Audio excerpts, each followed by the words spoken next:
बिस्मिल्लाहिर्रहमानिर्रहीम। अस्सलाम वालेकुम नाज़रीन, मैं अहमद फ़वाद हूँ और आप मेरा यूट्यूब चैनल देख रहे हैं। नाज़रीन, बड़ी खबर, बड़ी डेवलपमेंट के साथ आज की व्लॉग में आपकी खिदमत में हाजिर हुआ हूँ। 3 बड़ी इंपॉर्टेंट खबरें आपके साथ मैंने शेयर करनी है।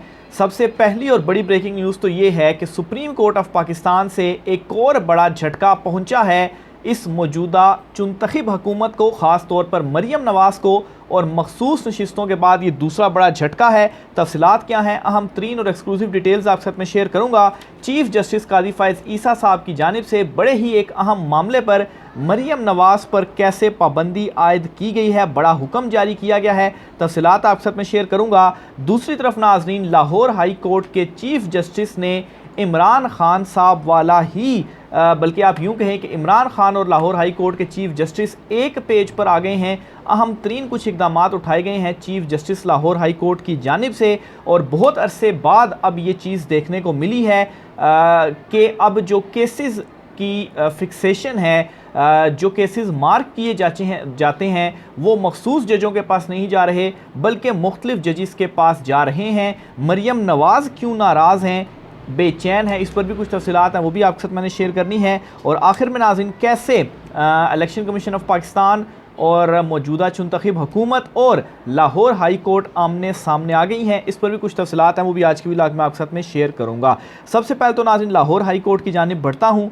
क्यों कर और कैसे chief justice Lahore high court और इमरान खान साहब एक पेज पर आ गए हैं, तो मामला कुछ यूँ है कि जस्टिस अमीर भट्टी साहब, जो कि साबिक चीफ जस्टिस थे लाहौर हाई कोर्ट के, उनके होते हुए लाहौर हाई कोर्ट में उस तरह से डेवलपमेंट्स नहीं हो पा रही थी, या पाकिस्तान तहरीक इंसाफ के साथ जो कुछ हो रहा था, जो केसेस लेकर जा रहे थे, तो लाहौर हाई कोर्ट से उस तरह से उन्हें रिलीफ नहीं मिल रहा था। और एक ही या कुछ जजों के पास ही जो उनके मुकदमे थे वो लग रहे थे। बहरहाल जब से नए चीफ जस्टिस आए हैं, और इन नए चीफ जस्टिस साहब का नाम मलिक शहजाद अहमद साहब, ये लाहौर हाई कोर्ट के चीफ जस्टिस हैं, एक बड़ी जो इंपॉर्टेंट तब्दीली हुई है वो ये हुई है कि केसेस अब मुख्तलिफ जजिस को मार्क हो रहे हैं। ना सिर्फ इतना, बल्कि इनके आने से एक और बड़ी जो तब्दीली हुई वो ये कि लास्ट चीफ जस्टिस के टाइम पर सिर्फ इलेक्शन ट्रिब्यूनल में 2 जजिस नोटिफाई हुए थे कि ये 2 जजिस फॉर्म 45 के मामले के ऊपर जो केसेस है वो सुनेंगे। लेकिन अब क्या हुआ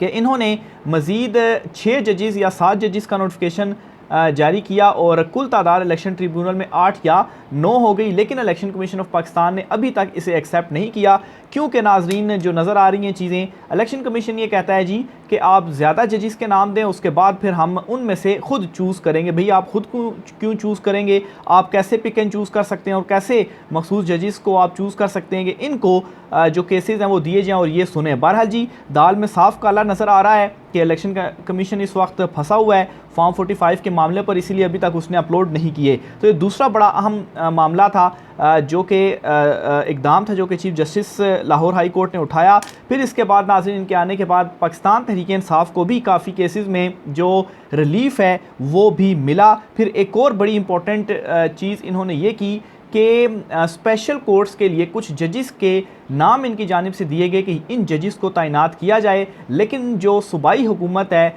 वो अभी तक इसकी मंजूरी नहीं दे पा रही। तो एक ही जो chief justice Lahore high court हैं, एक ही वक्त में काफ़ी सारे जो महाज हैं उन्होंने भी खोल लिए हैं, यानी कि इस्टेब्लिशमेंट और वकला और हुकूमत के ख़िलाफ़। वकला के हवाले से जो मामला है, जो एहतजाज या हड़ताल वगैरह हो रही है, आज भी वकला की हड़ताल है, या जो कल हुआ पुलिस और वकला लाहौर हाई कोर्ट में जिस तरह से तसादम हुआ, तो असल मामला जो वकला का था वो ये था कि जो डिस्ट्रिक्ट एंड सेशन कोर्ट्स थी लाहौर में, वो एक ही जगह पर थी और काफ़ी खिचड़ी बनी हुई थी, काफ़ी रश रहता था, जिसकी वजह से, और काफ़ी वो चूँकि बड़ी कोर्ट्स हैं तो इस वजह से ये डिसाइड किया गया था जी कि उसका कुछ जो हिस्सा है वो किसी दूसरी जगह पर मुंतकिल कर दिया जाए, यानी कि अब डिस्ट्रिक्ट एंड सेशन कोर्ट्स जो हैं वो एक की बजाय 2 मुख्तलिफ जगहों पर हैं लाहौर में। लेकिन इस मामले के ऊपर वकला ने जो हड़ताल है या एहतजाज वगैरह किया, लेकिन chief justice Lahore high court justice Shahzad Ahmed जो हैं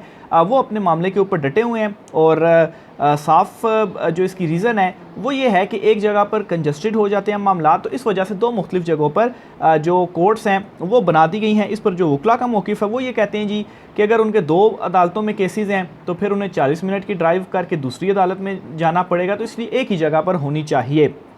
बहरहाल ये जो सारी सूरत हाल इस वक्त लाहौर हाई कोर्ट के चीफ जस्टिस के हवाले से चल रही है, इस सारे मामलात के ऊपर जो मरियम नवाज़ हैं वो काफ़ी ज़्यादा बेचैन हैं और वो नाखुश हैं और नाराज़ हैं। ये जो ज़राए हैं वो दावा कर रहे हैं और इन मामलात में वो लाहौर जो वकला बरादरी है उसके साथ मरियम नवाज़ खड़ी हुई हैं। और इसकी एक रीज़न ये भी है कि आज़म नज़ीर तारड़ जो ग्रुप है वो इस वक्त इन हड़तालों में ज़रा ज़्यादा पेश है, तो वो मुस्लिम लीग नून को ही सपोर्ट करता है, तो फिर जाहिर सी बात है मरियम नवाज़ का उनकी तरफ होना एक जो है वो उन्हीं की तरफ ही वो हो सकती थी। तो बहरहाल जी chief justice Lahore high court साहब की जानिब से भी स्टैंड ले लिया गया है, अदलिया के दीगर जजेस ने भी स्टैंड लिया हुआ है, लेकिन इस तरह के जो इक़दाम हैं वो अभी तक लाहौर हाई कोर्ट से ही सामने आए हैं। जैसे आप देखेंगे जजेस के इन्होंने नाम दिए और हुकूमत अप्रूव नहीं कर रही। क्यों हुकूमत नहीं कर रही? फिर इलेक्शन कमीशन ऑफ पाकिस्तान जो है वो जो ट्रिब्यूनल के जजेस हैं उनको नहीं नोटिफाई कर रहा, और फिर उसके बाद ये वकला वाला जो मामला है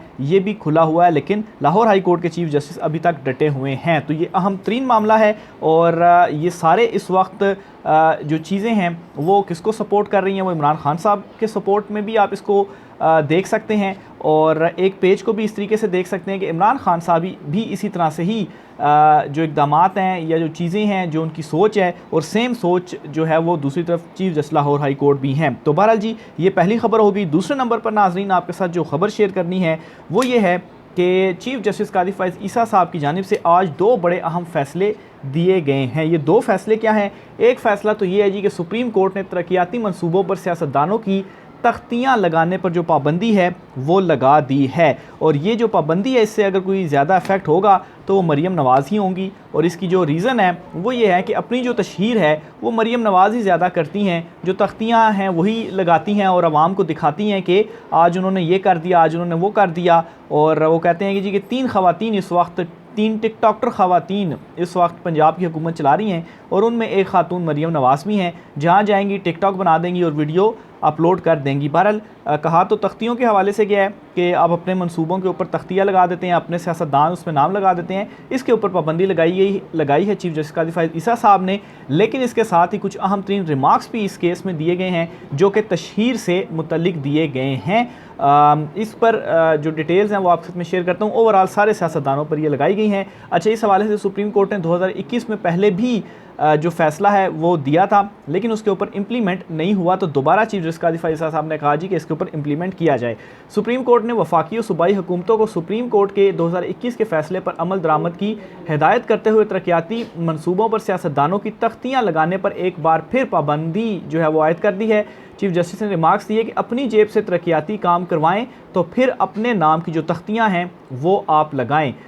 2 हफ्तों में वफाकी और सूबाई हुकूमतों से अमल दरामद रिपोर्ट तलब कर ली है और केपी हुकूमत से तरक्याती फ़ंड्स आइन और कानून के मुताबिक ख़र्च करने पर भी रिपोर्ट तलब कर ली गई है। अब नाज़रीन इसमें ये जो केपी हुकूमत के हवाले से जो रिपोर्ट तलब की गई है ये स्पेसिफ़िक क्यों किया गया केपी हुकूमत के हवाले से? बाकियों से भी तो जो है वो तलब की जा सकती थी। तो इससे एक माइंडसेट भी चीफ जस्टिस कादी फ़ाइज़ ईसा साहब का शो होता है कि कैसे वो जो है वो टारगेटेड हैं या अगेंस्ट पीटीआई आप इसको कह भी सकते हैं, एसेस इसको कर सकते हैं, क्योंकि दूसरे सूबों से आखिर क्यों नहीं मांगी गई।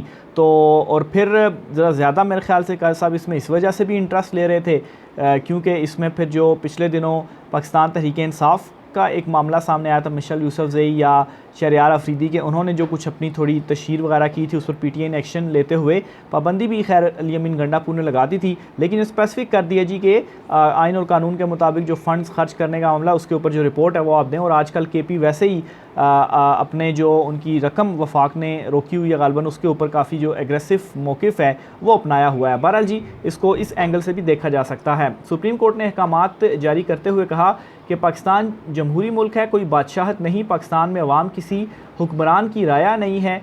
क्या अवाम का पैसा आइन और कानून के बरखिलाफ़ खर्च किया जा सकता है? तमाम सियासी जमातें तरक्याती फ़ंड और तशहीर के मामले पर अदालती अहकामात की खिलाफ वर्जी कर रही हैं। एडवोकेट जनरल पंजाब के मुताबिक वो हुकूमत को अदालती फ़ैसले पर अमल दरामद की सिफारिश कर चुके हैं। वफाक, केपी, बलूचिस्तान और सिंध के सरकारी वकला ने अदालत को अमल दरामद की यकीन दहानी कराते हुए कहा कि अपनी अपनी हुकूमतों को अदालती फैसले पर अमल दरामद का कहेंगे। अदालत ने KP में सरकारी फंड्स की तकसीम के हवाले से चीफ सेक्रेटरी को अमल दरामद रिपोर्ट पेश करने की भी हिदायत कर दी। चीफ जस्टिस कादी फैज़ ईसा ने इस मौके पर रिमार्क्स देते हुए कहा कि ज़ाती तशहीर और तरक्याती फ़ंड्स के मामले पर तमाम सियासी जमातें एक पेज पर हैं। गरीब आवाम ने आखिर हुकूमतों का बिगाड़ा क्या है? मुकाबला करना है तो इस बात पर करें कि किस सियासतदान ने कितना इनकम टैक्स दिया है। अच्छा, ये जो KP में सरकारी फ़ंड्स की तकसीम के हवाले से चीफ सेक्रेटरी को अमल दरामद रिपोर्ट पेश करने की जो है हिदायत की है, अभी आप देखिएगा कि जब ये नेक्स्ट समात के ऊपर देंगे वो रिपोर्ट, तो इस पर चीफ जस्टिस कादी फैज़ ईसा साहब KP हुकूमत को किस तरह से जो रगड़ा है वो लगाते हैं, उनके हवाले से जो रिमार्क्स हैं वो उनके लाजमी सामने आएंगे KP हुकूमत के हवाले से। तो ये भी आप जो मैंने आपको शुरू में बात की ना कि चीफ जस्टिस कादी फैज़ ईसा साहब के सेक्शन से इशू होता है कि वो सिर्फ एक ही हुकूमत को या एक ही जमात को वो भी जो है वो टारगेट कर रहे हैं। और अब ये मज़ीद क्लैरिफाई या कन्फर्म ऐसे होगा कि अगली समात पर जब ये रिपोर्ट पेश होगी तो आप देखेंगे कि KP के हवाले से चीफ साहब क्या रिमार्क्स देते हैं, उससे मज़ीद जो चीज़ें हैं वो वाज़े हो जाएंगी। बहरहाल जी, मज़ीद उन्होंने कहा कि अपनी ज़ाती जेब से तरक्याती काम कराएं तो तख्तियाँ ज़रूर लगाएं। इस मामले पर कोई अपोजिशन नहीं, सब एक पेज पर हैं। इतना तो वाज़े हो गया कि बदतरीन सियासी मुखालिफ भी किसी बात पर मुतफ़िक नहीं हैं, किसी बात पर मुतफ़िक नहीं हैं। बहरहाल जी, ये जो सियासी तख्तियों वाला मामला है, इस वक्त तो PTI वफाक में तो हुकूमत में नहीं है, सिर्फ KP में उनकी हुकूमत है, तो ये तख्तियाँ हुकूमत ही लगाती है। और ख़ास तौर पर मरियम नवाज़ जो अपनी तशहीर कर रही हैं तो उनके लिए काफ़ी मसला होगा जी कि ये जो बड़ी पाबंदी है वो आयद कर दी गई है। वकला की जो हड़ताल है, इसके ज़िक्र पर चीफ जस्टिस कादी फैज़ ईसा जो हैं वो आज खासे बरम हुए हैं। एक केस की समात के दौरान जो है वो सुप्रीम कोर्ट बार के जो सदर हैं शहजाद शौकत, वो अदालत में पेश हुए और कहा जी कि आज वकला की हड़ताल है, आइंदा हफ्ते की तारीख दे दें। और इस पर जी चीफ जस्टिस ने बरहमी का इज़हार किया और कहा कि यहाँ हड़ताल का लफ्ज़ इस्तेमाल ना करें। अदालत ने इलेक्शन कमीशन को नोटिस जारी करते हुए आइंदा समात पर रिकॉर्ड तलब कर लिया और समात मुलतवी कर दी। इसके अलावा उन्होंने ये भी कहा जी कि अदालत की मुआवनत करना है, कोई भी केस नहीं चला रहा, हर कोई बहाना बना रहा है। कहते हैं कि 20 सालों से केसेस नहीं लग रहे, लेकिन जब लगते हैं तो बहाने बना लेते हैं। हड़ताल की बातें अदालत में आकर ना करें, हम इतने जुर्माने लगाना शुरू करेंगे कि आप याद रखेंगे। केस की तैयारी भी हम करें और फिर फैसले भी हम करें। तो बहरहाल आज वकला ने हड़ताल की हुई है और वो पेश नहीं हो रहे अदालतों में, तो इससे रिलेटेड भी ये जो रिमार्क्स हैं काजी साहब की जानिब से दिए गए हैं। आगे चलते हुए नाजरीन, सुन्नी इत्तेहाद कौंसल का पार्लिमानी लीडर कौन होगा, क्योंकि एक तो शेर अफजल मरवत वाला मामला सामने आया और अब एक और मामला PTI में ज़ैन कुरैशी के हवाले से भी सामने आ गया कि ये डिसाइड किया जा रहा था कि सुन्नी इत्तेहाद कौंसल का पार्लिमानी लीडर उन्हें बना दिया जाए, लेकिन अब इमरान खान साहब ने ये मामला सियासी कमेटी को सपुर्द कर दिया है, क्योंकि ये कहा गया जी कि ये फिर एक मरूसी सियासत हो जाएगी कि शाह महमूद कुरैशी के बेटे जो हैं वो पार्लिमानी लीडर उनको बनाया जा रहा है। तो इसलिए इमरान खान साहब ने फिर सियासी कमेटी को जो बनाई हुई है PTI ने, उससे सपुर्द कर दिया, वो जिसका नाम देंगे फिर उन्हें पार्लिमानी लीडर बना दिया जाएगा। तो ख़बर आपके सामने रखता हूँ जी। ज़राए के मुताबिक इमरान खान ने शाह महमूद कुरैशी के बेटे ज़ैन कुरैशी को पार्लिमानी लीडर के तौर पर नामज़द करने की मंजूरी दी थी। ताहम पार्टी राय सामने आने के बाद इमरान खान ने फैसले पर नज़रसानी करते हुए मामला सियासी कमेटी के सपुर्द कर दिया है। पार्टी के चंद हलकों की जानिब से ये राय सामने आई है कि शाह महमूद कुरैशी के पार्टी में सीनियर ओहदेदार हैं। ज़ैन कुरैशी को पार्लिमानी लीडर बनाने से मरूसी सियासत का तासुर जाएगा, जो पार्टी के नज़रिए के ख़िलाफ़ है। इस मौके से इत्तफाक करते हुए इमरान खान ने अपने फ़ैसले पर नज़रसानी करते हुए पार्लिमानी लीडर के नामजदगी सियासी कमेटी के सपुर्द कर दी। शेर अफजल मरवत को पब्लिक अकाउंट्स कमेटी का चेयरमैन नामज़द करने के फ़ैसले पर तनकीद के बाद बिल्कुल इसी नोयत की हिकमत अमली अपनाते हुए इमरान खान ने मामला सियासी कमेटी के सपुर्द कर दिया था, जिसने बिल आखिर शेख वकास अकरम को PAC की सरबराही यानी कि पब्लिक अकाउंट्स कमेटी की सरबराही के लिए नामज़द कर दिया है। ज़राए के मुताबिक ज़ैन कुरैशी के अलावा जंग से मुंतखब रुकने कौमी असम्बली और साबिक वफाकी वज़ीर साहबजादा महबूब सुल्तान का नाम भी पार्लिमानी लीडर के तौर पर तजवीज़ किया गया था। ताहम इस मामले पर अब सियासी कमेटी ही तय करेगी कि कौन होगी। ज़राए के मुताबिक इमरान खान ने ज़ैन कुरैशी को पार्लिमानी लीडर नामज़द ना करने की राय दी है। ताहम सियासी कमेटी को इख्तियार दिया है कि पंजाब से किसी भी रुकने कौमी असम्बली के नाम पर गौर किया जा सकता है। ज़राए का कहना है कि सुन्नी इत्तेहाद कौंसल का पार्लिमानी लीडर पंजाब से ताल्लुक़ रखने वाले रुकने कौमी असम्बली को ही नामज़द किया जाएगा, जिसका फ़ैसला आइंदा चंद रोज़ में होगा। तो ये एक इमरान खान साहब की जमात है जिसमें ये जमहूरियत है कि वहाँ पर इस तरह से जो फ़ैसले हैं वो किए जाते हैं और मरूसी सियासत नहीं होती। बाकी जो जमातें हैं, एक तो शरीफ ख़ानदान है, उन्हें अपने शरीफों के अलावा कोई नहीं मिलता, हर ओहदा शरीफों को दिया हुआ है, और दूसरी तरफ ज़रदारी ख़ानदान है और वो भी ऐसे ही है कि हर ओहदा सिर्फ ज़रदारी ख़ानदान के पास ही होगा। बहरहाल जी ये कुछ आम तरीन तफसीलात थी, राय का इज़हार कीजिएगा। इजाज़त दीजिए, अल्लाह हाफ़िज़।